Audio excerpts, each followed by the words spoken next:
Hi! In front of me is REALME Narzo 60 and today I would like to show you how you can add emergency numbers on this device. Begin by going into Devices Settings and scrolling all the way down to access Safety and Emergency.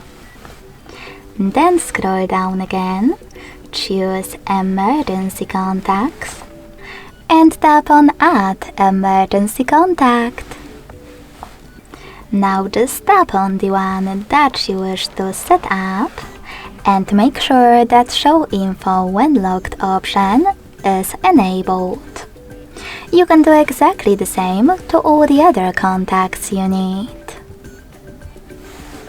If you wish to delete one of them, just click on this red icon next to the one that you wish to get rid of.